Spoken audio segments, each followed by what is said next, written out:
হ্যাঁ, ডাকবো? ইয়াত লজ্জা পেয়ে মাথা নিচু করে নিল।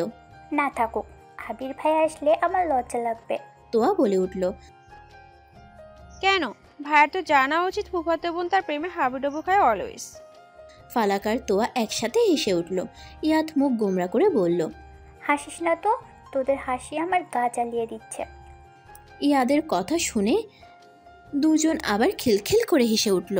রুমে হাসির শব্দ শুনে আবির এগিয়ে এলো, দরজায় দাঁড়িয়ে বলে উঠল, রুমে এত হাসাহাসি শব্দ কেন? খাটের দিকে তাকাতে দুজনকে দেখে মৃদু হাসলো আবির। বলল, ভালো, আজ তোমরা? দুজনই মাথা নেড়ে হ্যাঁ জানালো। সন্ধ্যায় সবার নাস্তা করা হয়ে গিয়েছে। ফালাকের রুমেই সবাই বসেছে আড্ডা দিতে। আবিরও সেখানে আছে। জাভেদ সাহেব শুধু খাওয়া দাওয়া শেষ করে কাজ দেখতে বেরিয়েছেন। রাবেয়া বেগম তোয়াকে উদ্দেশ্য করে বললেন, তো আমা, দেখ তো নিশো ঘুম থেকে উঠলো কি না। তোয়া বসা থেকে উঠতে উঠতে বলল, আচ্ছা যাচ্ছি। ভাইয়া আজ আমার সাথে বাসায় ফিরবে বলল। রাবেয়া বেগম অবাক হয়ে তোয়ার দিকে তাকালেন। কি, কিছু বলেনি তো নিশো? পাশ থেকে আবির বলে উঠল, আমাকে বলেছে কয়দিন আর পরিবার ছেড়ে থাকবে। বাপের রাগ কমে গেলে সব ঠিক হয়ে যাবে। ফালাক, তুই যা, দেখ ও উঠেছে কিনা, না হলে ডেকে আনবি। ফালাক আবিরের দিকে তাকালো। অন্যদের ভাই ভিলেন হয়ে মাঝ রাস্তায় দাঁড়ায়, অথচ তার ভাই সবকিছু কিভাবে আগলে নিচ্ছে। সেই রাতে ছাদ থেকে বাসায় ঢোকার পর আবিরের রুমের দরজা নিচ দিয়ে আলো দেখে বুঝতে পেরেছিল আবির ছিল সিঁড়িতে, তবুও কোনো কিছু আঁচ করতে দিচ্ছে না। ফালাকও সেই রাতে ভাইয়ের সাথে এই বিষয় নিয়ে কথা বলার সাহস করেনি। ফালাক ধীর পায়ে নিশোর ঘরের সামনে এসে দাঁড়ালো। দরজায় হাত দিতেই বুঝলো দরজা খোলা। হাত দিয়ে দরজা ঠেলে দিতেই দরজা খুলে গেল। বিছানার দিকে চোখ যেতেই দেখলো রোজমেরিকে কোলের মধ্যে নিয়ে নিশো ঘুমোচ্ছে। ফালাক আস্তে আস্তে নিশোর দিকে এগিয়ে গেল। কাছাকাছি যেতেই ফালাক দেখলো নিশোর মাথার নিচের বালিশের ওপাশে বই খাতা এলোমেলো হয়ে পড়ে আছে, সাথেই একটা ডায়েরি। ফালাক ওপাশে গিয়ে ডায়েরিটা হাতে নিল। পুরো ডায়েরিতে অনেক প্রয়োজনীয় অপ্রয়োজনীয় লেখা, কথা লিখে রেখেছে। ফালাক পৃষ্ঠা উল্টাতে থাকলো। একদম শেষের দিকে কয়েকটা সাদা পৃষ্ঠার মাঝের একটা পৃষ্ঠায় লেখা, তার পাওনা 400 প্লাস 7,436 টাকা। কপালে ভাঁজ পড়ল ফালাকের। বইয়ের ভেতরকার টাকা সে দিয়েছে, এটা নিশো বুঝে গিয়েছে। ফিরিয়ে দিতে হবে বলে লিখেও রেখেছে। অবাক হলো ফালাক। টাকার হিসেব লেখার পাশেই যোগচিহ্ন দিয়ে কিছু একটা লিখেছিল, সেটার বারবার কাটাকাটি করে মুছে ফেলেছে, আর বোঝা যাচ্ছে না। ফালাক ডায়েরিটা একদম চোখের কাছে নিয়ে বোঝার চেষ্টা করলো। বেশ খানিকটা সময় চলে গেল, কিন্তু সে বুঝতে পারছে না। পৃষ্ঠা উল্টানোর পর ভালোভাবে খেয়াল করলেই দেখলো সেখানে প্লাস ভালোবাসা লেখা।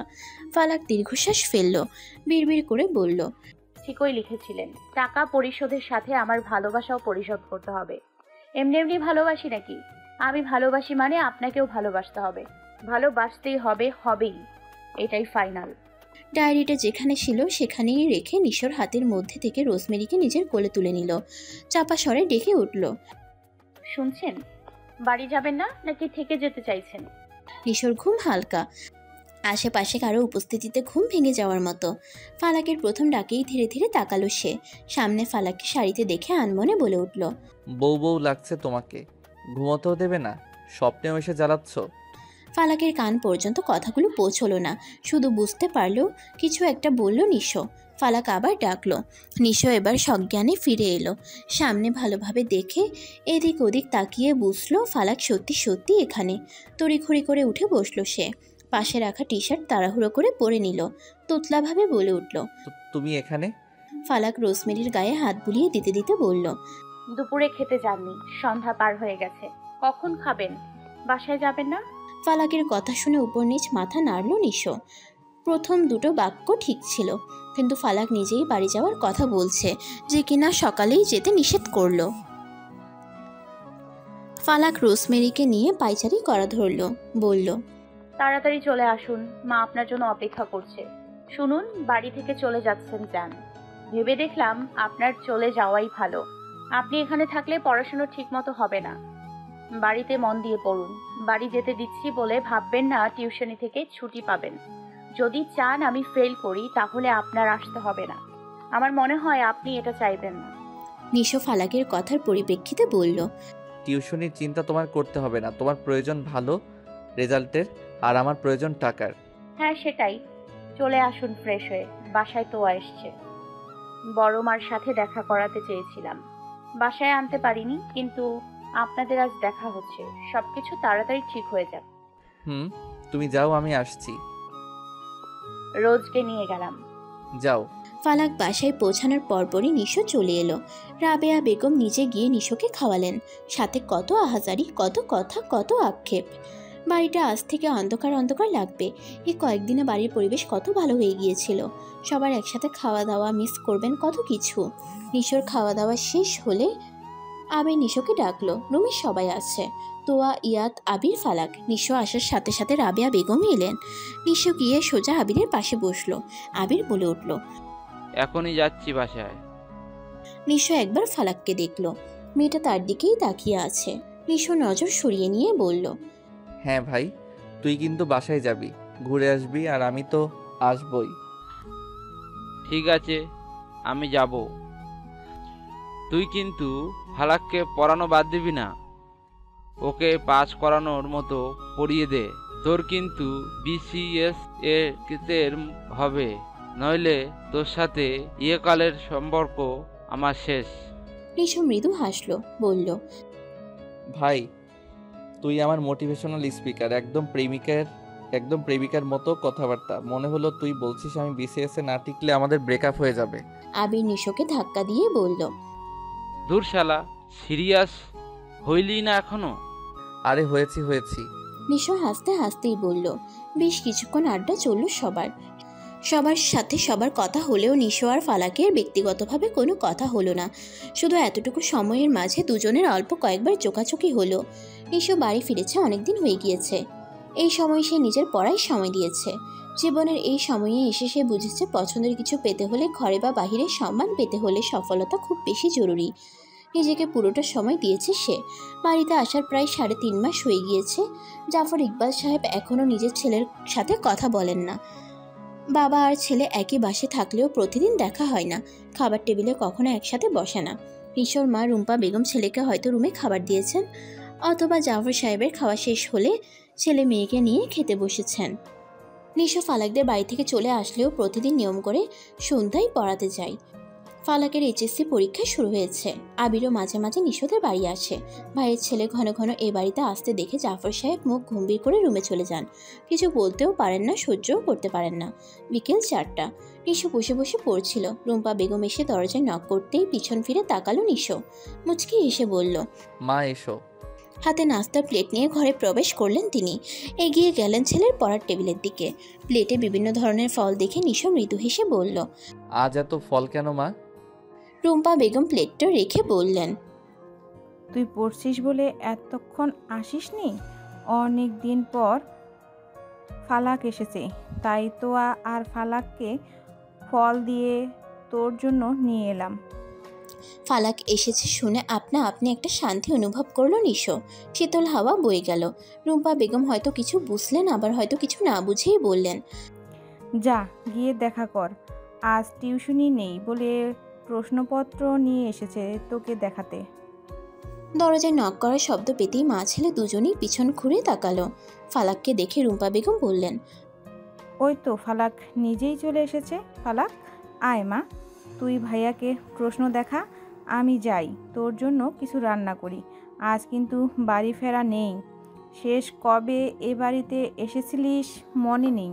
ফালাক এগিয়ে আস্তে আস্তে বলল, তোমার বর আবার বাড়ি থেকে বের করে দেবে না তো? রুম্পা বেগম ফালাকের গাল টিপে দিয়ে বললেন, কেউ কিচ্ছু বলবে না, আমি সব দেখে নেব। কথা বল ভাইয়ার সাথে, আমি যাই। রুম্পা বেগম চলে গেলেন। ফালাক দ্রুত পায়ে নিশোর পাশের চেয়ারে এসে বসলো। হাসি হাসি মুখ করে বলল, আপনাকে মিস করছিলাম। নিশো ফালাকের দিকে তাকালো, মৃদু গলায় বলল, এতগুলো দিন পর আবার এ ধরনের কথা কেন? তুমি বলেছিলে এটা নিয়ে আর কোনো কথা কখনো বলবে না। ফালাক প্রশ্নপত্র টেবিলের উপর রেখে বলল, আপনি যেন আমাদের বাড়িতে থাকেন তাই ওটা বলেছিলাম। আপনি ওখানে থাকলে আমার কথা রাখতাম। ইভেন কয়েকটা মাস হয়ে গেল আপনি আমাকে পড়াচ্ছেন। আমি কি একদিনও আর বলিনি তো? আপনি আমাকে পড়ানোর সময় একদিনও বলিনি। আচ্ছা, বিরক্ত করলাম না তো? সেটা আগে বলুন। পড়াশোনা একঘেয়েমি লাগছিল, তুমি আশায় যেন প্রাণ ফিরে পেলাম, ক্লান্তি দূর হলো। বলতে গিয়েও বলতে পারল না নিশো। খাতার উপর হাতের কলমটা রেখে ফালাকের প্রশ্নপত্র হাতে নিয়ে চোখ বুলাতে বুলাতে বলল, না। তাহলে ঠিক আছে। আরেকটা কথা, আমি যদি আজ আপনাদের বাসায় থাকি আপনার সমস্যা হবে না তো? নিশো ভ্রুকুচকে বলল, তুমি এখানে কেন থাকবে? পরীক্ষার আগে এবার 1 সপ্তাহ ছুটি, রুটিন চেঞ্জ হয়েছে, তাই ভাবলাম কাজ একটু এগিয়ে রাখি। কি কাজ? ওসব আপনাকে জানতে হবে না। আপনার কোনো সমস্যা থাকলে বলুন। প্রশ্ন কেমন হয়েছে, সহজ নাকি কঠিন? আমি কি জিজ্ঞেস করলাম আপনাকে, আর আপনি কি বলছেন?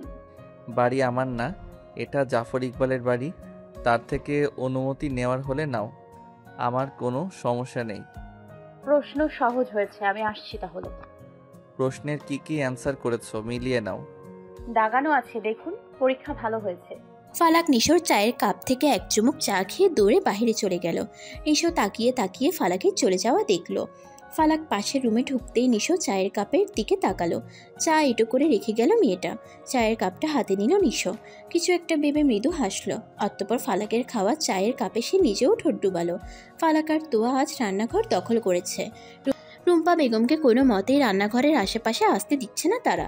রান্নাঘরে যেতে না পেরে তিনি ড্রয়িং রুমে বসে বসে ফেলে রাখা বইটা শেষ করছিলেন। জাফর সাহেব বাসায় প্রবেশ করলেন। তাকে দেখেই রুম্পা বেগম শুকনো ঢোক গিললেন। ফালাক এসেছে অনেক দিন পর। জাফর সাহেব আবিরকেই এ বাড়িতে আসতে দেখা পছন্দ করেন না।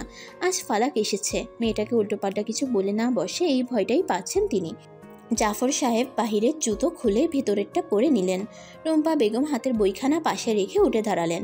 জাফর সাহেবের দিকে এগিয়ে গিয়ে শান্ত স্বরে বললেন, এখন বাড়ি এলি যে? জাফর সাহেব পাশের সোফায় বসতে বসতে বললেন, দোকানে সোহানাকে বসিয়ে রেখে এসেছি, আমার শরীরটা ভালো লাগছিল না।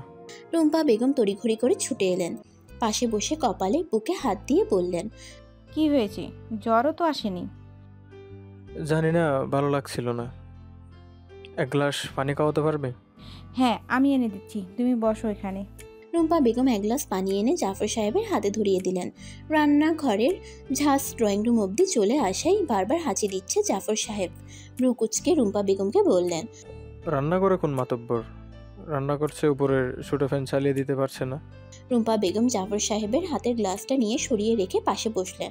শান্ত গলায় বললেন, শোনো না, ফালাক এসেছে অনেক দিন পর, তোয়ার সাথে রান্নাঘরে কি যেন করছে। ফালাক? হ্যাঁ ফালাক। দুবাই বোন এ বাড়িতে এক ফাঁক দেওয়া শুরু করেছে কেন? নিষেধ করতে পারো না তুমি? কি নিষেধ করব? ওরা যেন এ বাড়িতে না আসে। বেশি বুঝো না তো, ভুল করেছে তোমার বাপ, ফালাকের বাপ না। তোমার বাপ দ্বিতীয় বিয়ে করেছিল। মায়ের কথায় ছোটবেলা থেকে জাবেদ ভাইকে দেখতে পারে না। ভাইয়ের কি দোষ এখানে?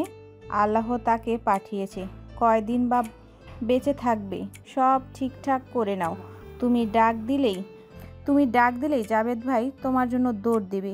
মনে রাখো, আত্মীয় তার সম্পর্ক ছিন্নকারীর জন্য কঠিন শাস্তি আছে। কথাগুলো বলে এক প্রকার ভয়েই মেঝের দিকে তাকিয়ে রইলেন রুম্পা বেগম। তিনি অনুভব করলেন জাফর সাহেব ফুটন্ত পানির ন্যায় টকবগে চোখে তার দিকে তাকিয়ে আছে। তিনি সাহস করে আবার বললেন, আমাদের দুই পরিবারে সবার সাথে সবার সম্পর্ক আছে, যাতায়াত হয়, বাইরে যাওয়াও হয়। মাঝখান দিয়ে তুমি শুধু এসব আনন্দ থেকে বঞ্চিত হচ্ছ। জাফর সাহেব রুম্পা বেগমের দিকে নজর স্থির রেখেই ফোঁস করে নিঃশ্বাস ফেললেন। কিছু না বলে এদিক ওদিক তাকিয়ে দেখতে দেখতে রুমে চলে যান। রাতে খাবার টেবিলে সবাই একসাথে বসেছে, শুধু নিঃস্ব আসেনি। কিছুক্ষণ আগে এসে বাহিরে গিয়েছে। মূলত সবাই একসাথে খেতে বসলে তাকেও ডাকবে, আর সে বাবার সামনে বসে খেতে পারবে না। ফালাকের সামনে বাবাকে আর অপ্রস্তুত করতে চাইছে না সে। বাড়ির সামনেই ছোট একটা ব্রিজের উপর পা ঝুলিয়ে বসে বসে সিগারেট টানছিল। রাত 11টার দিকে নিশো বাসায় ফিরে। এত রাতে কলিং বেল না চেপে তোয়াকে টেক্সট করে দরজা খুলে দিতে বলে। তোয়া উঠবে তখনই ফালাক তাকে থামিয়ে দিয়ে তাকে রেস্ট নিতে বলে নিজেই উঠে যায়। রুম্পা বেগম জেগে থাকতে চেয়েছিলেন, কিন্তু ওনাকেও ফালাক নিশোর জন্য অপেক্ষা করতে দেয়নি। ড্রয়িং রুমের লাইট জ্বালিয়ে দরজা খুলে দিল ফালাক। নিশো ভেবেছিল তোয়া নিজেই এসে দরজা খুলবে। সিগারেটের শেষ একটা টান দিয়ে সেটা মাটিতে ফেলে পা দিয়ে আগুন নিভিয়ে দরজার দিকে ঘুরতেই ফালাককে দেখা মাত্র হয়ে হাতের ডান দিকে ফিরে হাত এদিক ওদিক নাড়িয়ে মুখের ধোয়া বিলীন করল। ফালাক কেসে উঠল। একবার দুবার পরপর তিনবার কেসে উঠল সে। নিশো অসহায় ভঙ্গিতে ফালাকের দিকে তাকিয়ে রইল। ফালাক কাঁচতে কাঁচতে বলে উঠল, আমি আপনাকে বলেছিলাম আমি যেখানে যখন থাকবো আপনি সেখানে তখন সিগারেট খাবেন না। আমি সিগারেটের ধোঁয়া তো দূরের কথা, গন্ধও সহ্য করতে পারি না। আর গু গোবর খান কিভাবে, ছি, রুচিতে বাঁধে না। নিশো এখানে শেষে দুই বাক্যে রেগে যাওয়ার কথা থাকলেও সে রাগল না, উল্টা তার নিজেরই কেন সে বাড়ি অবধি সিগারেট খেয়ে আসতে গেল। নিজের বোন আর চাচাতো বোনকে আর এক হলো নাকি, তাও আবার ফালাকের মতো মেয়ে। নিশো মলিন মুখে বলে উঠল, সরি। ভেতরে আসুন। খেতে বসার আগে শুধু ফ্রেশ না, একদম দাঁত ব্রাশ করে কুলকুচি করে আসবেন, নইলে আমি খাবার সার্ভ করব না। নিশো ভেতরে ঢুকতে ঢুকতে বলল, তুমি সার্ভ করবে মানে মা কোথায়? রাত 11টা পার হয়েছে, 1 ঘন্টাও নেই অন্যদিন শুরু হতে। এত রাত অবধি বাইরে থেকে এখন বাসায় ফিরছেন আর আশা করছে বৌমা জেগে থাকবে। সালাম আপনাকে, এরকম আশা আর করবেন না। বড্ড বেশি কথা বলা শুরু করেছো। বোবা বউ পছন্দ। নিশো ফালাকের দিকে কিছুক্ষণ তাকিয়ে থেকে বলল, তোমার মতো এত শাসনের স্বরে কথা বলা বউ অন্তত অপছন্দ হবে। সুর কোমল করো, আমি তোমার সিনিয়র। ফালাক এক পলকে নিশোর দিকে তাকিয়ে রইল, নজর স্থির রেখে বলল, ভাইয়া ভাইয়া খেতে আসুন প্লিজ। আমি আপনার জন্য অনেক কষ্ট করে রান্না করেছি, আপনার বাবাও খেয়েছেন। আপনি খেলেই আমার রান্না এবার সার্থক হবে। নিশো কিছু না বলে নিজের রুমের দিকে পা বাড়ালো। ফালাক পিছন থেকে ডেকে বলল, তাড়াতাড়ি আসবেন, আমি বেশিক্ষণ অপেক্ষা করতে পারবো না। ভাইয়া ভাইয়া, ইয়াদের বিয়ের কথা চলছে, ও তোকে পছন্দ করে জানিস তো, তাই না? এরপরেও কেন চুপ করে বসে আছিস? ফুপাকে তুই চিনিস না? বিয়ের কথা যেহেতু ভেবেছে সেহেতু বিয়ে দিয়েই দেবে।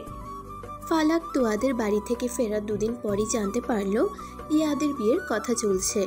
ইয়াদ ফোন করে জানিয়েছে। আবিরের কথা ইয়াদের কাছে জানতে চাইলে সে শুধু বলেছে, জীবনে কতজনকেই তো ভালো লাগে, সেই ভালো লাগার মানুষগুলো কি আমাদের ভালোবাসে? ফালাক বেশ বুঝতে পেরেছে আবিরের সাথে ইয়াদের কিছু একটা হয়েছে, যার জন্য ইয়াদ এমন কথা বলেছে। আবির কর্মব্যস্ততায় থাকে, ফালাক তার সাথে একা একটু কথা বলার সময়ই পায় না। আজ আবির তাড়াতাড়ি বাড়ি ফেরায় ভাইকে ফ্রি পেয়েছে ফালাক। আবির শুয়ে শুয়ে ফোন চাপছিল, এমন সময় ফালাক রুমে প্রবেশ করে উক্ত প্রশ্নটা করে বসলো। আবির কিছুক্ষণ ফালাকের দিকে তাকিয়ে রইল, বলল, ওর বিয়ে হলে আমি কি করব? বড় যেহেতু হয়েছে বিয়ে তো করতেই হবে। ফালাক এগিয়ে এসে আবিরের পায়ের দিকটায় পা ঝুলিয়ে বসলো, দরজার দিকে উকি দিয়ে দেখে বলল, ইয়াদ তোকে ভালোবাসে ভাইয়া। আমি ভালোবাসি না। আবিরের সোজা সাপটা জবাব। একজন মেয়ে তোকে ভালোবাসে, তুই জানিস বুঝিস, তারপরেও পছন্দ না করে বা ভালো না বেসে আছিস। তোর কি অন্য কাউকে পছন্দ? ইয়াদ তো অপছন্দ করার মতো মেয়ে না। আবির নিঃসংকোচে বলল। হ্যাঁ। ফালাক ভ্রু কুচকে শুধালো, কি হ্যাঁ? কাউকে পছন্দ করিস? আবির তেজে উঠে বলল। আমি বললাম তো। ফালাক বেশ আগ্রহ নিয়ে তাকালো, মৃদু গলায় বলল, কাকে?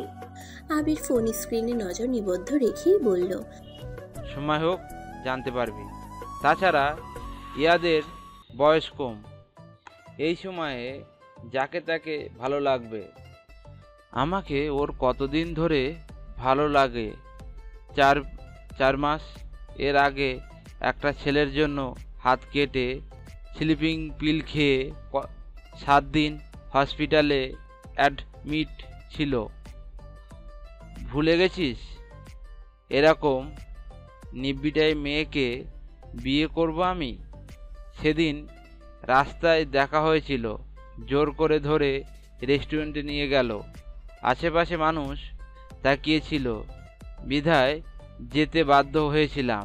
সেখানেই বসে ওকে ক্লিয়ারলি সব বুঝিয়ে বলে দিয়েছি, কথা মেনেও নিয়েছিল। ওর সাথে আমার যায়, পিচ্চি একটা মেয়ে। সব শুনে ফালাক হতভম্ব চোখে আবিরের দিকে তাকিয়ে রইল, বলল, তাহলে ও যে বললো? কি বলবো? বলল তুই ওকে কষ্ট দিয়েছিস, তাই বাবার কথায় বিয়ে করে নিচ্ছে। তাই তুই গিয়ে দেখ, বিষয়টা ঠিকই নাচতে নাচতে করছে, মাঝখানে দিয়ে তোকে বোকা বানাচ্ছে। আবির রেগে যাচ্ছে বুঝতে পেরে ফালাক পায়ের দিক থেকে উঠে মাথার দিকে থাকা পাশের চেয়ারটায় গিয়ে বসলো। আবিরের হাত থেকে ফোনটা কেড়ে নিয়ে পিছনে টেবিলের উপর রেখে দিয়ে বলল, তাহলে বল না প্লিজ, তুই কাকে পছন্দ করিস? আচ্ছা, ইয়াদকে বাদ দিলাম, ও আসলেই বাচ্চা মানুষের মতো বিহেভ করে। তুই তোর কথা বল। আবির পরিমিত হেসে বলল। তোয়াকে তোর কেমন লাগে? ফালাক সুরেলা কণ্ঠে হেসে উঠল। ফালাকের হাসি শুনে রাবেয়া বেগম রান্নাঘর থেকে দৌড়ে এসে আবিরের ঘরে উকি দিয়ে বললেন, কি হয়েছে রে? দুই ভাই বোন কি বলে হাসাহাসি করছিস? ফালাক হাসতে হাসতে মায়ের দিকে এগিয়ে এসে বলল, মা, বাসায় আমার ভাবি আনার ব্যবস্থা করে দাও। আগামীকাল ফালাকের পরীক্ষা শেষ। এই কয়েকদিনে সে মোটামুটি ভালোভাবেই সিলেবাস শেষ করেছে। নিশো পড়াতে আশায় তাকে দেখা মাত্র ফালাক নিশোকে রুমে বসিয়ে রেখে চা করতে গিয়েছিল। চা বানিয়ে রুমে প্রবেশ করতেই ফালাককে দেখে নিশো বলল, আপনার আগামীকাল পরীক্ষা আর আপনি সেজে গুজে চা বানিয়ে সময় কেন নষ্ট করছেন? ফালাক চায়ের কাপটা টেবিলে রেখে ওড়নাটা মাথায় ভালোভাবে টেনে কপাল অবধি নিয়ে বলল, দেখুন তো, এভাবে আমাকে কেউ দেখলে পছন্দ করবে? পছন্দ কেন করতে হবে? বাবার হাত কাটার পর যে ডক্টর বাবাকে দেখেছিল, তিনি আমাকে পছন্দ করেছেন। সন্ধ্যার আগে মাকে নিয়ে এসেছিলেন, কিছুক্ষণ আগেই চলে গেল। নিশো ভ্রুকুচকে ফালাকের দিকে তাকালো। পছন্দ করেছে মানে কেন পছন্দ করেছে? একটা অবিবাহিত পুরুষ একটা অবিবাহিত নারীকে কেন পছন্দ করতে পারে? কে কেন? বুঝতে পারছেন না? আমি বলছি শুনুন। ডাক্তার সাহেব আমাকে পছন্দ করেছেন নিজের জন্য। আজ তার মাকে নিয়ে বাসায় এসেছিলেন বিয়ের কথা বলতে। বাড়িতে তো সবাই খুব খুশি। নিশো ফালাকের দিক থেকে চোখ সরিয়ে নিয়ে মৃদু গলায় বলল। তুমিও? ফালাক চেয়ারে বসলো। চায়ের কাপটা নিশোর দিকে এগিয়ে দিয়ে বলল, আমিও কি? খুশি?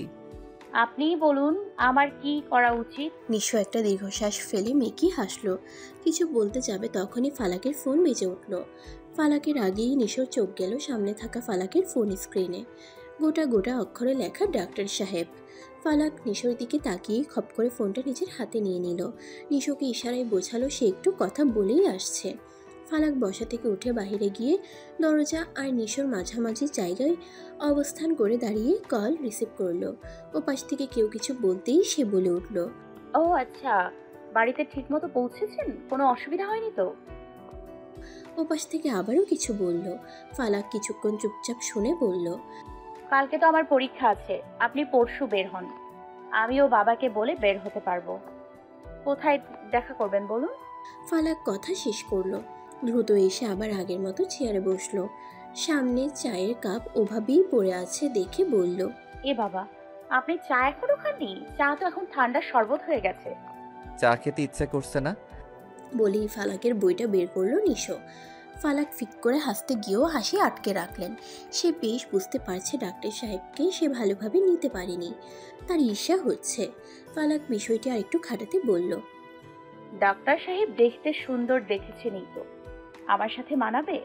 আগামীকালের পরীক্ষাটা ভালোভাবে শেষ করো। বাহিরের মানুষের চিন্তায় শেষ পরীক্ষাটা খারাপ করো না। আমার খুব পরিশ্রমে মরতে হয়েছে কয়েকটা মাস। নিজেও তো কম পরিশ্রম করনি। শেষ ভালো যার সব ভালো তার। ভালোই ভালোই সব পরীক্ষা হয়ে যাক, তারপর যাকে ইচ্ছে তাকে নিয়ে ভেবো। ফালাক এবার নরম গলায় বলে উঠল। আমার পড়া কমপ্লিট। নিশো ফালাকের দিকে তাকিয়ে বলল, বিয়েটা কি সত্যি হচ্ছে? হওয়ার সম্ভাবনা আছে? হ্যাঁ, কেন থাকবে না? নিশা কিছুক্ষণ চুপ রইল। ভাবলো পুরনো জনের কথা। চুপ থাকলেই তো মানুষকে হারিয়ে ফেলতে হয়। মানুষ একবার হারিয়ে গেলে তার ছায়াও ফিরে আসে না। নিশো কিছু একটা ভেবেই ফালাককে বলল, আর 3টা মাস অপেক্ষা করা যায় না? আমি আমার মেধায় কিছু করে উঠতে না পারলে তোমার বিজনেসটা না হয় বড় করব। ফালাক যেন এবার কেঁদেই ফেলল। নিশো যে পরোক্ষভাবে তাকে ভালোবাসার আভাস দিল। ফালাকের বিশ্বাস করতে কষ্ট হচ্ছে নিশো আসলেই এই কথাটা বলল। ফালাকের চোখ দুটো টলমল করছে, অথচ মুখে হাসি। আঙ্গুল দিয়ে চোখের নিচটা মুছতে মুছতে বলল, আমি এই কথাটা শোনার জন্য আর অপেক্ষা করতে পারছিলাম না। বিশ্বাস করুন, প্রতিদিন আপনাকে দেখছি। কেমন প্রফেশনাল সম্পর্ক, গম্ভীর ভাব। আমাকে না দেখা আমি নিতে পারছিলাম না। এখন আমি 2-3 মাস কেন, আমি আপনার জন্য আল্লাহ বাঁচিয়ে রাখলে 2 যুগও অপেক্ষা করতে পারবো। আপনি শুধু সফল হয়ে ফিরে আসুন, আমি অপেক্ষা করব। নিশোর যেন এবার এই মেয়েটাকে নিজের নিজের লাগছে। সে চুপচাপ ফালাককে দেখে যাচ্ছে। ফালাক 2 হাতের উল্টো পাশ দিয়ে 2 চোখ মুছে নিয়ে বলল, আপনি তাহলে আমার কাছে হার মানলেন। আমি আপনাকে জিতে নিলাম শেষ পর্যন্ত। বলেই হেসে ফেলল ফালাক। নিশো কিছু বলবে তখন ফালাকের ফোন আবার বেজে উঠল। ফালাক ফোন স্ক্রিনে তোয়া আপু নাম দেখে নিশোর দিকে তাকালো। আপু কল দিয়েছে। নিশো নিজের ফোন বের করতে করতে বলল, রিসিভ করো তো। আমার ফোন সাইলেন্ট ছিল, হয়তো কল দিয়ে আমাকে পাইনি, তাই তোমাকে কল দিয়েছে। ফালাক কল রিসিভ করতেই ওপাশ থেকে তোয়া বলে উঠল। হ্যালো ফালাক, ভাই কি তোর এখানে আছে? ফালাক নিশোর দিকে দৃষ্টি রেখেই বলল, হ্যাঁ আছে তো। কিছু কি হয়েছে আপু? বাসায় সব ঠিকঠাক? তোয়া কান্না জড়ানো গলায় বলল। ভাইকে ফোনটা একটু দে, ভাইয়ের সাথে কথা বলবো। ফালাক আর দেরি না করে নিজের ফোনটা নিশোর হাতে ধরিয়ে দিল। নিশো ফোনটা কানে নিয়ে বলে উঠল। কি হয়েছে তোয়া, বলো, আমি শুনছি। তোয়া এবার শব্দ করে কেঁদে উঠল, বলল, ভাইয়া, বাবাকে পুলিশ ধরে নিয়ে গেছে, বাবা এখন থানায়। নিশো তোয়ার ফোন পাওয়া মাত্র থানায় এসেছে। জাফর ইকবাল সাহেবকে থানার মধ্যে একটা বেঞ্চিতে বসিয়ে রাখা হয়েছে। তিনি পিছনের দেয়ালে মাথা ঠেকিয়ে চোখ বন্ধ করে বসে আছেন। রাত 9টা বেজে গিয়েছে। অন্যান্য দিনের রাস্তায় কোনো প্রকার জ্যাম থাকে না, কিন্তু আজ অনেক দূর পর্যন্ত গাড়ির লাইন। কোনোভাবেই কিছুতেই এগুচ্ছে না। গাড়িতে বসিয়ে 1 সেকেন্ড কাটানোও যেন সম্ভব হচ্ছে না নিশোর পক্ষে। সে যখন বুঝলো এই জ্যাম ছাড়তে অনেকক্ষণ সময় লাগবে, তখন সে গাড়িওয়ালাকে ভাড়া মিটিয়ে দিয়ে রাস্তার এক পাশ দিয়ে ছুটতে শুরু করলো। বাবার এমন অবস্থায় কোন ছেলে স্থির থাকতে পারে? নিজের ইচ্ছেতে বা অন্যের ইচ্ছেতে সময় ব্যয় করতে পারে? বাবা ছেলের কথা নেই। অভিমানে কেটেছে বেশ কয়েকটা মাস, তাই বলে কি এতগুলো বছরের ভালোবাসা উদাও হয়েছে নাকি? নিশো ছুটল। তাকে ভীষণ ক্লান্ত পরিশ্রান্ত দেখাচ্ছে। মিনিট 15 দ্রুত গতিতে হেঁটে থানার গেটে পৌঁছে শ্বাস টানল সে। এতখানি পথ এভাবে হেঁটে আসায় হাঁপাচ্ছে সে। থানার গেটের দারোয়ান নিশোকে দেখে এগিয়ে এলো। নিশো হাঁটুতে 2 হাতে ভর দিয়ে উবু হয়ে জোরে জোরে শ্বাস ফেলছিল। দারোয়ান এগিয়ে এসে নিশোর পিঠে হাত রাখলো। আব্বা, আপনি? নিশো মাথা ঝাঁকিয়ে একপাশে উঁচু করে দারোয়ানকে দেখে ভাঙা ভাঙা শব্দে বলল, চাচা, একটু পানি হবে? লোকটা নিজের জায়গায় ফিরে গেল। সেখানে রাখা পানির বোতলটা নিয়ে আবার নিশোর কাছে ফিরে এসে বোতলটা নিশোকে ধরিয়ে দিল।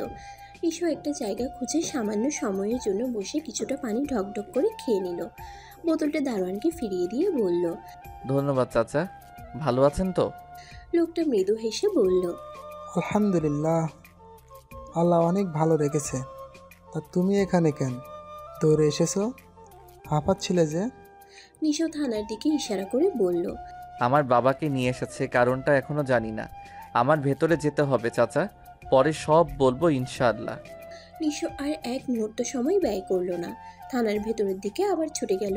দারোয়ান নিশোর যাওয়া দেখে কষ্টের হাসি হেসে আকাশের দিকে তাকিয়ে বললেন, আমারে এমন একটা ব্যাটা কেন দিল না আল্লাহ? নিশো ভেতরে ঢুকতেই সামনের দিকে একটা বেঞ্চিতে বাবা জাফর সাহেবকে দেখতে পেল। অনাথের মতো চোখ বন্ধ করে 2 হাত একসাথে করে দেয়ালে হেলান দিয়ে বসে আছেন তিনি। বাবাদের অসহায় দেখতে সন্তানদের ভালো লাগে না। নিশো দরজায় দাঁড়িয়েই থমথমে গলায় বলে উঠল, বাবা। জাফর সাহেব পরিচিত কণ্ঠে বাবা ডাক শুনে দরজার দিকে তাকালেন। নিশোকে দেখে বুকের ভেতর থেকে হাহাকার বেরিয়ে আসতে চাইছে, কিন্তু পুরুষ মানুষটা কষ্ট খুব সহজে প্রকাশ করতে পারে না। জাফর সাহেবও পারলেন না, শুধু মলিন মুখে নির্জীব ভঙ্গিতে ছেলের দিকে তাকিয়ে রইলেন। নিশো দ্রুত পায়ে এগিয়ে এসে বাবার পায়ের কাছে বসলো, মৃদু গলায় শুধালো, কি হয়েছে বাবা? জাফর সাহেব মায়া মাখা চোখে ছেলের দিকে তাকিয়ে রইলেন। নিশোর মুখের দিকে তাকিয়ে বললেন, ওরা আমাকে ধরে এনেছে, আমি নাকি ডেট এক্সপায়ার্ড পণ্য বিক্রি করি। নিশো পিছনের দিকে তাকিয়ে কয়েকজনকে দেখে আবার বাবার দিকে তাকালো, নিচু স্বরে বলল, পেয়েছে কিছু? জাফর ইকবাল সাহেব উপর নিচ মাথা ঝাঁকালেন, বললেন, কীভাবে এলো বুঝতে পারলাম না। আমি তো প্রতি মাসে ডেট চেক করে দিই, দোকানের ছেলেটাকে দিয়েও চেক দেওয়ায়, কিন্তু ডালের প্যাকেটগুলো কীভাবে এরকম হলো বুঝতে পারলাম না। শুধু ডালের প্যাকেট? না। আর কি কি? জাফর সাহেব মাথা চুলকালেন, তারপর বললেন, ডাল, সসের কৌটা, কয়েকটা কোম্পানির বিস্কিটের প্যাকেট, ও হ্যাঁ তেলু, 2-1টা করে প্যাকেট বোতল করে আছে। ওগুলো কি নিয়ে এসেছে নাকি ওখানেই আছে? ওখানেই আছে দোকান, দোকানে তালা দিয়ে চাবি নিজেদের কাছে রেখেছে। আমাকে তুলে এনেছে, আমি তো ভেবেছিলাম আমাকে কেউ বাঁচাতে আসবে না। বলেই অন্যদিকে মুখ ঘোরালেন জাফর সাহেব। নিশো উঠে দাঁড়ালো, বাবাকে ধরে তুলে দাঁড় করালো আর তারপর বাবাকে নিয়ে বসে থাকা অফিসারের দিকে এগিয়ে গেল। চেয়ার পিছিয়ে দিয়ে বাবাকে বসতে বলল। জাফর সাহেব অফিসারের দিকে তাকালেন, তার সম্মতির অপেক্ষায় রইলেন। অফিসার ভদ্রতার সাথেই বললেন, বসুন। জাফর সাহেব বসতেই নিশো বলে উঠল। দোকানে কয় পদের ডেট এক্সপায়ার্ড পণ্য পেয়েছেন? অফিসার নিশোর দিকে তাকিয়ে শুধালো। আপনি ওনার কে হন? নিশো অফিসারের দিক থেকে চোখ সরিয়ে বাবার দিকে তাকালো, 2 হাত দিয়ে বাবার 2 কাঁধ স্পর্শ করে বলল। উনি আমার বাবা। অফিসার মৃদু গলায় বলল। ও আচ্ছা, 5-7 রকমের পণ্য হয়তো পাওয়া গিয়েছে। বাবা বলছেন দোকানে এরকম পণ্য থাকার কথা নয়। আমরা পেয়েছি, ইভেন্ট ওগুলো দোকানেই আছে। আশেপাশের কোন দোকান চেক দিয়েছেন নাকি সরাসরি আমাদের দোকানে গিয়েছেন? একটা আননোন নাম্বার থেকে কল এসেছিল, তারপর আমরা গিয়েছি। আমার মনে হয় এটা চক্রান্ত। কেন মনে হলো? হয়তো কেউ বাবাকে পছন্দ করেন না, তাই এরকম করে বাবাকে ফাঁসিয়ে দিয়েছে। অফিসার একটা কাগজ খুঁজে বের করে নিশোর হাতে ধরিয়ে দিয়ে বলল। ফাঁসানোর মতো কিছু দেখিনি, এটা নিন, জরিমানা দিয়ে বাবাকে নিয়ে যাবেন। নিশো কাগজ হাতে নিয়ে দেখল 1.5 লাখ টাকা জরিমানা করা হয়েছে। দীর্ঘশ্বাস ফেলল নিশো। জাফর সাহেব নিশোর দিকে তাকালে শুকনো হাসি হেসে বাবাকে বলল। বাবা চিন্তা করবে না, আল্লাহ আছেন, তিনি ঠিক কিছু না কিছু করবেন। হঠাৎ ফোন বেজে ওঠায় নিশো চমকে উঠল। পকেট থেকে ফোন বের করে দেখলো জাভেদ সাহেব কল করেছেন। বাবার সামনে কল রিসিভ করবে কি না ভাবতে থাকলো সে। অতঃপর ভাবনার ইতি টেনে কলটা রিসিভ করে ফেলল। জাভেদ সাহেব ও পাশ থেকে থমথমে গলায় বলে উঠলেন। কি হয়েছে রে আব্বা? নিশো বাবার দিকে তাকিয়ে বলল। চাচা বাবাকে পুলিশ থানায় এনেছে, দোকানে মেয়াদোত্তীর্ণ কয়েকটা জিনিসপত্র ছিল। কি বলছে অফিসার?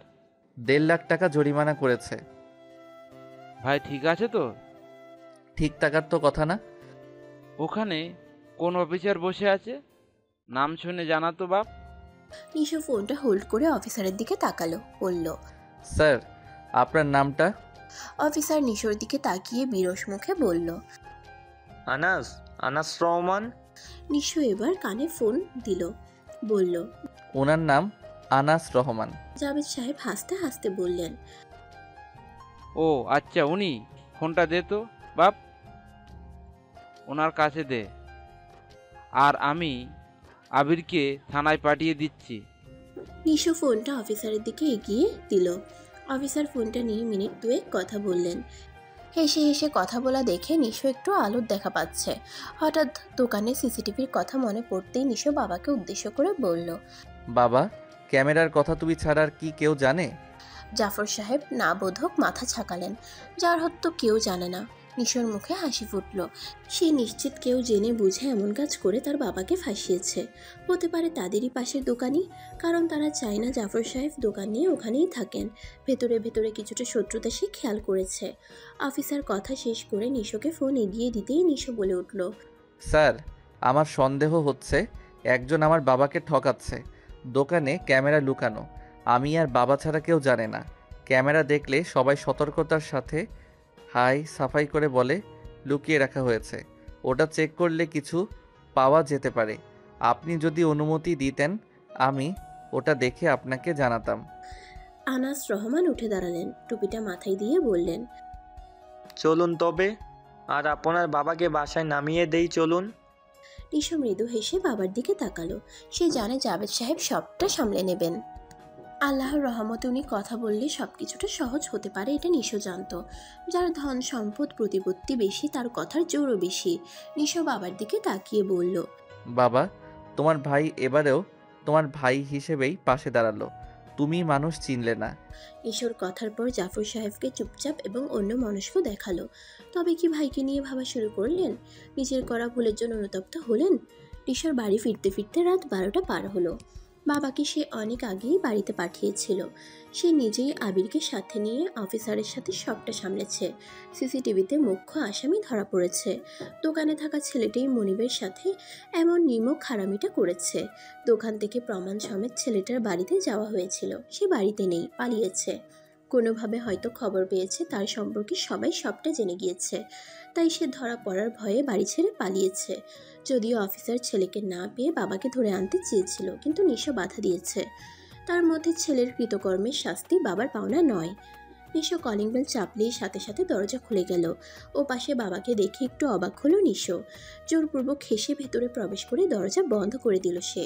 জাফর সাহেব নিশোকে একা দেখে বললেন, আবির কই? নিশা বাবার কথায় এবার অবাক হলো। এর আগে কখনো ওদের বাড়ির কারো কথা জানতে চায়নি মুখ ফুটে। সে বাবার দিকে তাকিয়ে বলল, ও বাসায় চলে গেছে। তোমার দোকানে থাকা ছেলেটা এই অকাজ করেছে। সে হয়তো মেয়াদোত্তীর্ণ জিনিস লুকিয়ে রেখেছিল। পুলিশকে সে নিজেই খবর দিয়েছে। তোমার উপর রাখছিল।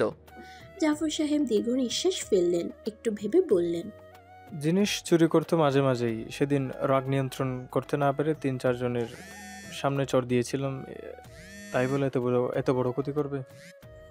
শোনো আপু, তুমি আজ বাড়িতে না আসলে, তুমি তোমার ইচ্ছে মতো যেদিন বাড়িতে আসবে সেদিন কিন্তু আমিও তোমার সাথে দেখা করব না, কথাও বলবো না। আমার নামও ইনামিয়াদ, মনে রেখো, মাথায়ও রেখো, আমি এক কথার মেয়ে। ইয়াদ সকাল সকাল তোয়াকে ফোন করেছে। কোনো এক জরুরি কাজে তার বাড়িতে যেতে বলেছে। এদিকে তোয়ার টিউশনই আছে। বাড়ির কাজে মাকে সাহায্য করতে হয়।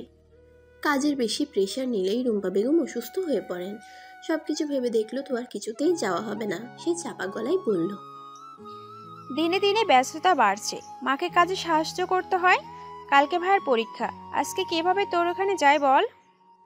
ইয়াদ কিছুক্ষণ চুপ থেকে বলল, ও, কালকে ভাইয়ার পরীক্ষা? আমার খেয়াল ছিল না, তাহলে কি করব? যেতে বলছিস কেন সেটা বল। কালকে ওনার সাথে দেখা করতে যাব। ভাবলাম রাতে আমি আর তুমি একসাথে গল্প করে কালকে তোমাকে সাথে নিয়ে দেখা করতে যাব। তুমি না বড় আপু?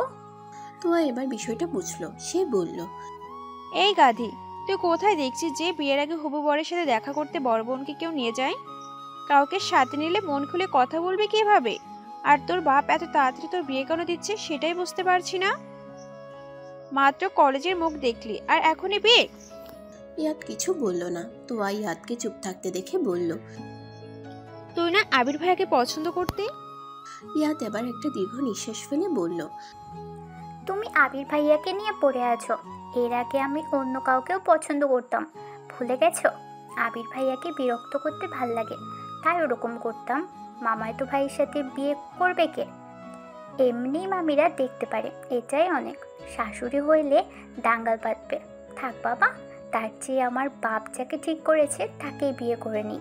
বাপের মনে কষ্ট দিতে চাই না। বড় কথা হচ্ছে লোকটা ভালো আছে। তোয়া উৎসাহ নিয়ে জিজ্ঞেস করলো, কোন লোক? আরে, যার সাথে আমার বিয়ে হবে। তুই দেখেছিস? হ্যাঁ বাসায় এসেছিল? হ্যাঁ, ওনার মা বাবা, ছোট বোন আর উনি এসেছিলেন। সবাই অনেক ভালো জানো। তোয়া মৃদু হেসে বলল, তোর ভাগ্যটা অনেক ভালো হোক ইয়াদ। তুই অনেক ভালো থাক ওই মানুষটার সাথে যাকে আল্লাহ আগে থেকে তোর জন্য ঠিক করে রেখেছেন। আজ নিশোর পরীক্ষা। রাতের শেষ ভাগে ঘুম থেকে উঠেছে সে। ঘুমানো মানি সময় নষ্ট করা ভেবে রাত 3:30টার দিকে অ্যালার্ম সেট করে রেখেছিল। মাসখানেক হলো এই রুটিন মাফিক চলছে সে। অ্যালার্ম বেজে উঠতেই বিছানা ছেড়ে উঠে বসলো। অ্যালার্ম বন্ধ করে ওয়াশরুমে চলে গেল। 10 মিনিট পর একদম ফ্রেশ হয়ে উজু করে বেরিয়ে এলো। নামাজ নিয়ে নামাজে দাঁড়িয়ে গেল। এক আধারে তাহাজ্জুদ তিলাওয়াত শেষ করে রান্নাঘরে চলে গেল। রুম্পা বেগম উঠেছেন। চারদিকে ফজরের আজানের ধ্বনিতে চারদিক মুখরিত হচ্ছে। ছেলেকে রান্নাঘরে দেখে রুম্পা বেগম এগিয়ে এলেন। শান্ত স্বরে জিজ্ঞেস করলেন, শান্ত স্বরে বললেন, আমি চা করে দেই? নিশো মৃদু হেসে বলল, না মা, আমি করে নিতে পারবো। তুমি নেবে 1 কাপ? আমি নামাজ পড়ে খাবো, তুই খা। বিস্কিট আছে র্যাকে, নিস ওখান থেকে। ঠিক আছে। আচ্ছা শোন, জি। তোর বাবা বলল। থেমে গেলেন রুম্পা বেগম। কথাটা মন ভালো করার মতো হলেও এর আগে সেভাবে ঘটেনি, তাই সংকোচবোধ করছেন তিনি। নিশো কাপে চা ঢালতে ঢালতে বলল। থেমে গেলে কেন বলো? রুম্পা বেগম ঘরের দিকে দেখে নিশোর দিকে তাকালেন, মৃদু হেসে বললেন, তোর বাবা তোকে একটু অপেক্ষা করতে বললো, মসজিদে আগেই যাস না।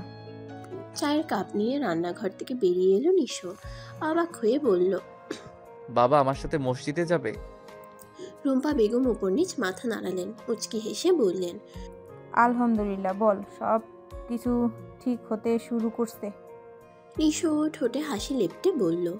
আমাকে ডাক দিতে বলো, আমি ঘরেই আছি। নিশো ঘরে চলে গেল। ফালাকের কথা মনে পড়ছে তার। বাবাকে থানা থেকে ছাড়িয়ে আনার পর মোটে একবার কথা হয়েছিল তাদের, শুধু বাড়ির পরিবেশ আর বাবার কথা জানিয়েছিল তাকে। ফালাক হেসে বলেছিল, দেখেছেন, বিপদ সবসময় হতাশা নিয়ে আসে না। আল্লাহ বিপদের পর পর সুখ দেন। এই বিপদটা প্রয়োজন ছিল। এবার আপনি ভালোভাবে নিশ্চিন্তে পরীক্ষা দিন আর আমাকে জিতে নিন। এই সুযোগ বারবার পাবেন না। এই ফালাককে হারালে কাঁদতে হবে আড়ালে, বুঝেছেন? সেদিনের পর দুজনের আর কথা হয়নি। নিশো নিজেও চায় না তাদের কথা হোক বা সাক্ষাৎ হোক।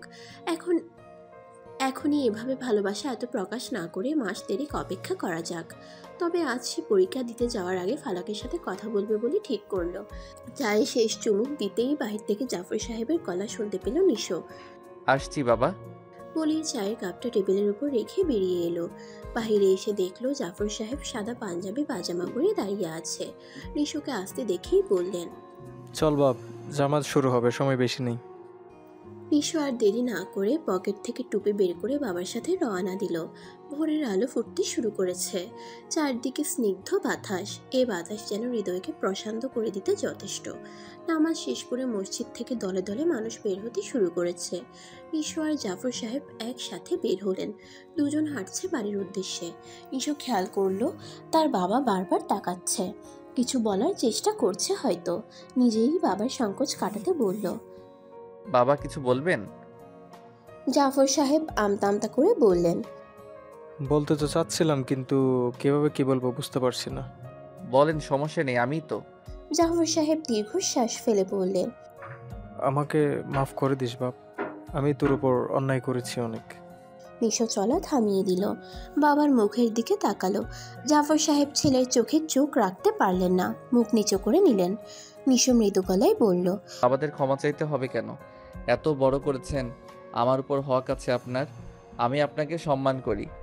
কম কথা শোনাইনি তোকে, পারলে মাফ করে দিস। বলে দুই হাত এক করে নিশোর সামনে তুলতে গেলে নিশো খপ করে বাবার হাত ধরে হাত থামিয়ে দিল। পরক্ষণেই বাবার এক হাত নিজের মাথায় নিয়ে বলল, আজ আমার পরীক্ষা বাবা, এই হাত দিয়ে মাপছে, আমাকে পাপী না বানিয়ে আমার মাথায় হাত রেখে দোয়া করে দিন বাবা। জাফর সাহেব রাস্তার মাঝখানেই ছেলেকে জড়িয়ে ধরলেন। নিশোর যেন নিঃশ্বাস বন্ধ হয়ে গেল। বাবা এমন একটা কাজ করে বসবে সেটা ভাবতেই পারেনি সে। মানুষ পরিবর্তন হতে শুরু করলে বুঝি এভাবেই হয়। নিশো সময় ব্যয় না করে আলতো করে বাবাকে জড়িয়ে পিঠে হাত রাখলো। আহ শান্তি! কে বলে বাবারা ভালোবাসতে পারে না? আজ আপনার পরীক্ষা। আপনি এখনো আমাকে কিছু বলেন না। আপনি এখনো আমাকে কিছু বললেন না। হঠাৎ পর করে দিলেন কেন? কি ভাবছেন বলুন তো? বাড়িতে আসতে হচ্ছে না, আমার সামনে পড়তে হচ্ছে না, আমিও প্রেমিকার মতো আচরণ করছি না, দিনে 18 ঘন্টা কল মেসেজ করছি না বলে কি ভাবছেন আপনি? হ্যাঁ, ট্যাডার হয়ে আবার অন্যদিকে দৌড় দেবেন না তো? আমি কিন্তু পা ভেঙে দিব আপনার। নিশো পড়ছিল। মোটামুটি সব রকম বিষয়ে কিছুটা নিশ্চিন্ত হয়ে ফালাককে কল দেবে বলে ফোনটা হাতে নিয়েছিল। পাওয়ার বাটন অন করতেই দেখলো 4টা মিসড কল আর একটা মেসেজ। ফোনটা সাইলেন্ট করে রেখেছিল সে। ফোন মেসেজ কিছুই টের পায়নি এতক্ষণ। মেসেজ পড়েই মুচকি হাসলো সে। পাগলি একটা। বলেই কল লাগালো ফালাকের কাছে। বাবার সাথে বসেছিল ফালাক। ফোন বেজে উঠতেই বাবার কাছ থেকে দৌড়ে নিজের রুমে চলে এলো। ফোন হাতে নিতেই ফোন স্ক্রিনে নিশোর নাম্বার দেখে মৃদু হাসলো। তারপর আবার মুখটা গম্ভীর করে কল রিসিভ করলো। কল করেছেন কেন? নিষেধ আছে নাকি? অবশ্যই আছে। আচ্ছা, আজকের জন্য নিষিদ্ধ কাজটা করে ফেললাম। শাস্তি ভোগ করতে হবে তবে। আজ শাস্তি? তা নয় তো কি? কি শাস্তি শুনি? ফালাক এবার এদিক ওদিক দেখে বলল, একটা জরুরি কথা বলার ছিল। হ্যাঁ বলো। বাবা কোনো কিছু না জেনে আবির ভাইয়ার বিয়ের কথা ভাবছে। কোনো কিছু না জেনে মানে কি জানতে হবে? ফালাক ফস করে শ্বাস ফেলে বলল, ও আপনি তো আবার ভাই হন, বোনের হয়ে আবার তেড়ে আসবেন না তো? ক্লিয়ার করো। এক্ষুনি যে সর। আচ্ছা পরীক্ষা দিয়ে আসুন, পরে বলবো। এটা বলতেই আর একবার শুধু কল দিব, আর দিব না প্রমিস। নিশো মৃদু হেসে বলল, প্রমিস করতে হবে কেন? আমি কল দিতে না করেছি? আপনি বুঝবেন না। তুমি খুব বোঝো। হ্যাঁ বুঝি। দোয়া করবা আমার জন্য। বের হবো আধা ঘন্টার মধ্যে, যেতে হবে, গাড়ির ব্যাপার আছে আবার। ভাইয়া বলল সে যাবে আপনার সাথে। তার এত সুবুদ্ধি আসে কোত্থেকে? আমার ভাই বলে কথা। রাখি। সাবধানে যাবেন, ভালো করে পরীক্ষা দেবেন, আল্লাহ ভালো কিছু দেবেন, ভরসা রাখুন। ভরসা আছে, রাখছি এখন। আল্লাহ হাফেজ। শুনুন, কেউ আপনাকে ভালোবাসে। আল্লাহ হাফেজ। বলেই কল কাটলো ফালাক। ফালাকের শেষ কথায় হাসি ফুটল নিশোর মুখে। এই ভালোবাসাকে হেলায় হারাবে না সে। গেট খুলতেই আবিরকে দেখে মৃদু হাসলো তোয়া। আবির বাইকটা লক হয়েছে কিনা আবার চেক করে এগিয়ে এলো। তোয়ার দিকে তাকিয়ে মৃদু গলায় বলল, নিশো রেডি হয়েছে? তোয়া ওপর নিচ মাথা নেড়ে বলল, হ্যাঁ, খাওয়া শেষ করলো, তৈরি হয়ে নিয়েছে। রাস্তার মাঝখানে দাঁড়িয়ে আছিস কেন? সর, যেতে দে। আবিরের ধমকের স্বরে ছুটে গেল তোয়া। খিটখিটে মেজাজে বলল, তোকে আটকে রেখে আমি কি করব? বকাবকে করলে লাথি খাবি। অসভ্য মেয়ে মানুষ। তুই খুব সভ্য, আসছে আমার সভ্য পুরুষ। তোকে আমি দেখে নেবো তোয়া। দেখ না, দেখ, ভালো করে দেখ, চোখ বড় বড় করে দেখ, তাহলে ভালোভাবে দেখতে পাবি। যেহেতু আমি একটু বেশি সুন্দর, দেখতে তো চাইবি। বলেই তোয়া আরেক কদম এগিয়ে এসে আবিরের সোজাসুজি দাঁড়ালো। এক হাত খানিকও ফাঁকা নেই মাঝে। আবির পিছিয়ে গেল। এদিক ওদিক দেখে আঙ্গুল উঁচিয়ে বলল, ছেলে মানুষের মতো ব্যবহার কেন? অসভ্য মহিলাকে কে বিয়ে করবে কে জানে? তোয়া মাথা উঁচু করে বলল, তুই আসিস না, তুই জোগাড় করে দিবি 3 বছরের বড় ভাই আমার। আবির সহসা বলে উঠল, তোর কপালে ছেলে আছে? হুস। তোর কপালে আসার আগেই তো চলে যায়। এই যে দেখ, এর বিয়ে করে নিচ্ছে। বয়স তো কম হলো না, বুদ্ধি এত কম কেন? বড়লোক ছেলে বিয়ে করে তার টাকায় পুষ্টিকর খাবার খেতে পারলে বুদ্ধির বিকাশ হবে, ব্যবস্থা করে দে। তোর বাপ ভাই নাই? তাদের বল তোর সুগার ড্যাডি লাগবে। হ্যাঁ, বউরা দিয়ে আমি কি করব? মাসে 4-5টা পিৎজা খাওয়ানোর মতো, একবার শপিং করানোর মতো বড়লোক হইলেই হবে। বুড়োকে বিয়ে করে মান সম্মান হারাবো কেন? এসব বুদ্ধি নিয়ে তুই করিস? চে আবির ভাই, চে। ভাই বলিস, আবার তুই করে কেন বলিস? আপনি করে ক লাগবে? তোর সাথে কথা বলা মানে সময় নষ্ট। হাঁটুতে বুদ্ধি নেমে গেছে তোর। তোকে দেখো মনে হয় না তুই ফালাকের ভাই, রসকসীন পুরুষ মানুষ একটা। বলেই নিজের ঘরের দিকে চলে গেল তোয়া। আবির মুহূর্ত কয়েক সেখানেই দাঁড়িয়ে মুচকি হাসলো। এই বাড়িতে আসলেই কিছু না কিছু নিয়ে তাদের ঝগড়া হয়, আর তোয়া এভাবেই কাল ফুলিয়ে প্রস্থান করে। আবিরের অভ্যাস হয়ে গিয়েছে এসবে। বরং তোয়া কোনোভাবে নীরব থাকলে বা ভালোভাবে কথা বললেই আবিরের আনকমফোর্ট লাগে। মনে হয় তোয়া পাল্টে গেছে বা মন খারাপ। তোয়াকে সহজেই রাগিয়ে দেওয়া যায়, আর সেটা আবির ভালো পারে। বাহিরে আবিরকে দাঁড়িয়ে থাকতে দেখে জাফর সাহেব এগিয়ে এলেন। চাচাকে দেখে হাসি হাসি মুখটা মলিন হতে শুরু করলো। জাফর সাহেব আবিরের সামনে এসে দাঁড়ালেন। মৃদু হেসে বললেন, কেমন আছিস বাপ? শেষ কবে বড় চাচার সাথে আবিরের কথা হয়েছে বা এভাবে তিনি ডেকেছেন সেটা আবিরের খেয়াল নেই, মনে নেই। সুতরাং আজকের এরকম আন্তরিকতায় বেশ অবাক হলো আবির। সুর কোমল করে বলল, আলহামদুলিল্লাহ ভালো আছি। আপনি কেমন আছেন? ভালো আছি। এখানে দাঁড়িয়ে কেন? ভেতরে যা। নিশু রেডি, আমি গাড়ির খুঁজে যাচ্ছি। গাড়ি খুঁজতে হবে না, আমি ওর সাথে যাচ্ছি, চিন্তা নেই। তাহলে তো ভালোই হলো। আয় বাপ, ভেতরে আয়। জাফর সাহেবের পিছু পিছু রওয়ানা দিল আবির। তোয়া নিজের ঘর থেকে বেরিয়ে বলে উঠল, সভ্য মানুষজনকে বাড়িতে ডেকো না বাবা। বাড়ির মানুষগুলোকে সভ্যতা ভাসিয়ে দিলে আমার মতো অসভ্যর কি হবে? কথাগুলো বলেই নিশার রুমের দিকে চলে গেল সে। আবির শুধু তাকিয়ে তাকিয়ে তোয়ার কথা সহ্য করলো। জাফর সাহেব থমথমে মুখ করে আবিরের দিকে তাকিয়ে রইলেন। বিষয়টা একেবারেই যে বোধগম্য হলো না সেটা হয়তো আবির জাফর সাহেবের মুখের দিকে একবার তাকিয়ে বুঝলো। একটা দীর্ঘশ্বাস ফেলে ডোন্ট কেয়ার ভাব নিয়ে জোরপূর্বক হাসল সে। নিশোর পরীক্ষা শেষ হতে হতে বিকেল 4টা।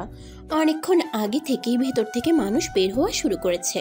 মাঝখানে আবির একবার নিজের কাজের জায়গা থেকে কল এলে সেখানে গিয়েছিল। তারপর কাজ শেষ করে আবার পরীক্ষা কেন্দ্রের বাইরে এসে দাঁড়িয়েছে। বেশ কিছুক্ষণ অপেক্ষা করার পর নিশোকে দেখতে পেল সে। মিনিটের মধ্যেই নিশো আবিরের কাছে এসে পৌঁছালো। নিশোর মুখ দেখে বুঝতে পারছে না পরীক্ষা কেমন হয়েছে, তাই নিজেই জিজ্ঞেস করে বসলো। পরীক্ষা কেমন হলো? ভাবছি তোর বোনের বিজনেসটা বড় করব। লাত্তি খাবি? আমার বাড়ি যাওয়া বন্ধ। আমার বাড়ি ভেতর কেন, আশেপাশেও যেন তোকে আর না দেখি। তোর বোন আমাকে না পেলে পাগল হয়ে যাবে। তারপর কি পাবনা পাঠাবি? তার চেয়ে এটা ভালো না যে আমি তোর বোনের বিজনেসটা সামলাই। তোর লজ্জা করে না? আমি ফালাকের ভাই। না, তোর সামনে আবার আমার লজ্জা পাওয়া লাগবে নাকি? আমাকে কি বাপ্পারাজ মনে হয় তোর, যে গাছের সাথে ধাক্কা খেয়ে স্মৃতি হারাবো? পরীক্ষা কেমন হয়েছে বল। ভালো হয়েছে। তোর বোনের বিজনেসের দিকে নজর দেয়া লাগবে না। সেদিন যদি দেখতাম তুই আমার বোনকে কোনোভাবেই প্রশ্রয় দিয়েছিস বা ওকে টাচ করেছিস, তোকে আমি সেই রাতেই ছাদ থেকে ফেলে দিতাম। বোনের জামাই হিসেবে পছন্দ হয়েছে বলেই রাতে ছাদ থেকে ফেলে না দিয়ে মেসেজ দিয়েছিলি? বলেই হো হো করে হেসে ফেলল নিশো। আবির গিয়ে বাইকে বসে নিশোকে বসতে বলল। বাইক স্টার্ট দিল। বাড়ির উদ্দেশ্যে চলতে শুরু করলো। নীরবতা ভেঙে আবির বলল, ফালাক আমার ছোট বোন। ওর সাথে আমার সম্পর্ক যতই ভালো হোক না কেন, আমি তোদের দুজনের ব্যাপারে ওর সাথে কথা বলতে পারি না। তাছাড়া আমি প্রেমের বিষয়টা সাপোর্ট করি না। কেন করি না সেটার প্রমাণ তুই নিজেই। তুই যখন ফালাককে ফিরিয়ে দিলি আমি খুশি হয়েছিলাম। তোর এতদিন কোনো জব হয়নি, অথচ তুই কত ভালো ছাত্র। আর সেদিক দিয়ে আমি অ্যাবিক জিরো। জব না হবার ব্যাপারটা পুরোটাই ভাগ্য। এই যে আজ পরীক্ষা দিলি, ভাগ্যে লেখা থাকলে তুই যতটা পরিশ্রম করেছিস এতেই তুই সফল হবি। আমার বাবার টাকার অভাব নেই, আমি বোনকে কোনো দিন ঠকাবো না, কিন্তু আমি চাই না কোনো হেরে যাওয়া মানুষ আমার বোনের ভাগ্যে আসুক। তার অধিকার আছে নিজের পছন্দের মানুষকে বিয়ে করার, কিন্তু আমাদেরও তো দায়িত্ব তাকে ভালো কারোর হাতে তুলে দেওয়ার। নিশো পিছনে বসে বসে আবিরের কথা শুনছিল। আবিরের কথাই ভেতর থেকে একটা স্বস্তির নিঃশ্বাস বেরিয়ে এলো। ঠোঁটে মুচকি হাসি ফুটলো। বলল, তোর মতো ভাই আর বন্ধু সবার হোক। এই যে আমার খারাপ সময় আল্লাহর পরে সবসময় আমি তোকে পেয়েছি। বিনিময়ে তুই শুধু আমার বোনকে ভালোবাসিস। তোর রেজাল্টের অপেক্ষা করতে হবে না। আমি বাবার সাথে তাড়াতাড়ি কথা বলবো। আমি চাই না আমার বোন প্রেমের সম্পর্কে জড়িয়ে থাক। আমি কিছুতেই চাই না বিয়ের মতো এত সুন্দর আর স্নিগ্ধ সম্পর্কে দেরি করে আসুক। নিশোর মুখটা কিঞ্চিত মলিন হলো। ঘরে তার অবিবাহিত বোন আছে, বয়স হচ্ছে। গত বছর থেকে এ বছরে মোটে 7টা বিয়ের প্রস্তাব এসেছে। কোথাও মোটা অঙ্কের যৌতুক চেয়েছে বা কোথাও মেয়ের বয়স বেশি বলে কেটে পড়েছে। একটা বাড়ির মেয়ের বাবা আর বড় ভাই জানে বাড়িতে অবিবাহিত মেয়ের বিয়ের আশা কমতে থাকলে বাবা আর ভাইয়ের চিন্তা বাড়তে থাকে। নিশোকে চুপ থাকতে দেখে আবির বলে উঠল, তোর আবার কি হলো? আবিরের স্বরে নিশো যেন সংবিত ফিরে পেল। রাস্তার দিকে তাকিয়ে বলল, তোর বোনের বয়স কম, 2 বছর অপেক্ষা করতে পারবে, কিন্তু আমার বোনের বয়স বাড়ছে। আমার চেয়ে ওর বিয়েটা জরুরি, ওর আগে বিয়ে দেওয়া প্রয়োজন। আবির এবার আর কিছু বলতে পারল না। নিশা মজার ছলে সব কথা হুড়মুড় করে ভেতর থেকে আবিরের সামনে বের করে দিলেও আবির পারল না। মনে মনে একটাই চিন্তা এলো, নিশো যদি ভাবে ফালাক আর নিশোর ব্যাপারটা সে মেনে নিয়েছে, তো আর কথা ভেবে নিশো যদি তাকে ভুল বোঝে। 1 দিন 2 দিন করে কাটতে কাটতে 2 সপ্তাহ কেটে গেল। সব কিছু আগের তুলনায় অনেক স্বাভাবিক হয়েছে। ইয়াদের বিয়ের কথাবার্তা এগুতে এগুতে বিয়ের তারিখও ঠিক হয়ে গেছে। 2 দিন পরেই ইয়াদের বিয়ের জন্য ইয়াদ সহ তার পরিবার গ্রামের বাড়িতে চলে গিয়েছে। সেখানেই তাদের বাড়িতে বিয়ে অনুষ্ঠিত হবে। সপ্তাহ খানেক ধরে ইয়াদ তোয়া আর ফালাককে বারবার কল দিয়ে মন খারাপ করে কথা বলছে। ওখানে তার সঙ্গী কেউ নাই, কারোর সাথে মিলছে না, অসহ্য লাগছে। বিয়ের অনুষ্ঠান কেন গ্রামে করতে হবে এসব বলে আফসোস করছে। অতঃপর নিশোর এবং ফালাকের বাড়িতে সিদ্ধান্ত নেওয়া হয়েছে ভোর 4টার ট্রেনে সবাই ইয়াদের গ্রামের বাড়ির দিকে রওনা হবে। তোয়া সন্ধ্যার দিকে নিজের ব্যাগপত্র গুছিয়ে নিয়েছে। ফালাক বারবার কল দিয়েই যাচ্ছে রাতটা তার ওখানে থাকার জন্য।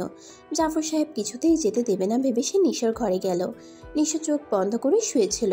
ঘরে কারো উপস্থিতি বুঝে তাকালো সে। তোয়া নিশোর টেবিলের সাথে রাখা চেয়ারটা গিয়ে বসলো। নিস্তেজ গলায় ডাকলো, ভাইয়া। শুনছি, বল। ফালাক কল দিয়েছিল। কি বলে? তোকে দেখতে চাচ্ছে, আমাকে বলো তোকে নিয়ে যেতে। তোর কেন মনে হলো আমি এখন মজা করার মুডে আছি? উল্টাপাল্টা কথা না বলে রুমে গিয়ে ঘুমা। 3টার পরপর বের হতে হবে। শোন না। কি শুনবো? ক্যাডার হয়ে যাবে বলে ভাব দেখাচ্ছিস? আমার মতো হাজার হাজার মানুষ পরীক্ষা দিয়েছে। তোর সাথে কথা বলতে আমার ক্যাডার হওয়া লাগবে? বেকার থেকেই চড়াই নিতে পারি। তোয়া দমে গেল। গালে হাত দিয়ে অসহায় ভঙ্গিতে বলল, ফালাক আজকে রাতটা ওর সাথে থাকতে বললো, আমাকে একটু দিয়ে আসবি? বাবাকে বল। তোর মনে হয় আব্বাজান যাবে? যাবে, যা বল। প্লিজ ভাইয়া, দিয়ে আয় না। ভালো লাগছে না, বাবাকে বল দিয়ে আসবে। বিরক্ত করিস না, যা এখন একটু ঘুমাতে দে। তোয়া আর কিছু না বলে রুম থেকে বের হয়ে চলে গেল। মায়ের ঘরে উকি দিয়ে দেখলো ঘরের লাইট অন, আলো এখনো আছে। দরজায় নক করতেই রুম্পা বেগম এসে দরজা খুলে দিল। বাহিরে তোয়াকে দাঁড়িয়ে থাকতে দেখে বলল, কি হয়েছে, ঘুমাসনি এখনো? বাবা কি করছে? ওষুধ খেয়ে বিছানায় গেল মাত্র। কেন? বাবাকে একটু বলো না আমাকে ফালাকদের বাড়িতে রেখে আসতে। তোয়া কথাটা বলেই নিশোর ঘরের দরজার দিকে তাকাতেই দেখলো নিশো সেখানে দাঁড়িয়ে। তোয়াকে তাকাতে দেখেই নিশো ইশারায় বাবাকে বলতে বলল। তোয়ার কথা শুনে রুম্পা বেগম বললেন, তোর বাবা যাবে? পাগল হয়েছিস তুই? আয় ভেতরে আয়, তুই নিজেই বল। তোয়া বাহিরে আর না দাঁড়িয়ে ভেতরে গেল। জাফর সাহেব চোখের চশমা খুলে পাশে রাখতে রাখতে মেয়েকে দেখে বললেন, কে রে মা, কিছু বলবি? তোয়া মাথা নিচু করে ভয়ে ভয়ে বলল, বাবা ফালাক আজকের এই রাতটুকু ওর কাছে থাকার কথা বলছিল। ভাইয়াকে বললাম এগিয়ে দিয়ে আসতে, কিন্তু ওর নাকি ঘুম পাচ্ছে। তুমি একটু এগিয়ে দিয়ে আসবে? চারপাশ নীরব, চোখ বন্ধ করে মাথা নিচু করে দাঁড়িয়ে আছে তোয়া। এখন এই মুহূর্তে যা কিছু ঘটে যেতে পারে বলে আশঙ্কায় আছে সে। এই মুহূর্তে কোনো বিপদ সংকেত নেই। নীরবতা ভেঙে সবাইকে অবাক করে দিয়ে জাফর সাহেব বললেন, নিজের ব্যাগটা নিয়ে নাও, আমি বের হচ্ছি। বাড়ির ভিতরে যাবে না বাবা? বাড়ির সামনে এসে বাবা থামলে মেয়েও থামলো। 2 ভাইয়ের বাড়ির মাঝে খুব একটা দূরত্ব না থাকায় দুজন গল্প করতে করতেই হেঁটে এসেছে। বাবাকে নতুনভাবে ইদানিং পাচ্ছে তোয়া। কত পাল্টেছে মানুষটা। বাড়ির সামনে এসে জাফর সাহেব বললেন, তুমি ভেতরে যাও, ভেতরে পৌঁছে একটা কল দাও, তারপর আমি চলে যাচ্ছি। তোয়া বাবার কাছে জানতে চাইল তিনি বাড়ির ভেতরে যাবে কিনা। জাফর সাহেব ফোনে সময় দেখে বললেন, তুই ভেতরে যা মা, আমি বাড়ি গিয়ে একটু ঘুমাই। তোয়া আর কথা বাড়ালো না। বাবাকে রেখে সে ভিতরের দিকে রওনা দিল। জাফর সাহেব মেয়ের কলের অপেক্ষায় দাঁড়িয়ে রইলেন। তোয়া ব্যাগটা নিয়ে বাসার দিকে এগিয়ে চলল। বিল্ডিংয়ের সামনে এসেই পিছন ফিরে তাকালো সে। ফোনটা হাতে নিয়ে বাবার নম্বরে কল দিল। ও পাশ থেকে কল রিসিভ হতেই সে বলল, বাবা আমি চলে এসেছি, তুমি এবার বাড়িতে ফিরে যাও। ঠিক আছে, সাবধানে থাকিস মা। আর শুন, 2 বাড়ির সবার সিট এক কামরাতেই নেওয়া হয়েছে। বের হওয়ার আগে একবার আমাকে বা নিশোকে কল করিস। ঠিক আছে বাবা। আমি চললাম তাহলে। ঠিক আছে। তোয়া বাসায় ঢুকতেই দেখলো ড্রয়িং রুমের সোফায় আবির, ফালাক আর তাদের মা রাবেয়া বেগম বসে বসে গল্প করছেন। রাবেয়া বেগম তোয়াকে দেখেই সহসা বলে উঠলেন, ওই যে তোয়া চলে এসেছে, এবার দুই বোন গিয়ে ঘুমাবি তাড়াতাড়ি, ভোরবেলা কিন্তু উঠতে হবে, রাত জাগবি না, অনেক দূরের পথ। আবির কথার মাঝে ফোরন কেটে বলল, দুজন একসাথে থাকবে আর তারা ঘুমাবে, এটা চিন্তা করছো? বড্ড বেশি আশা করে ফেলেছে না?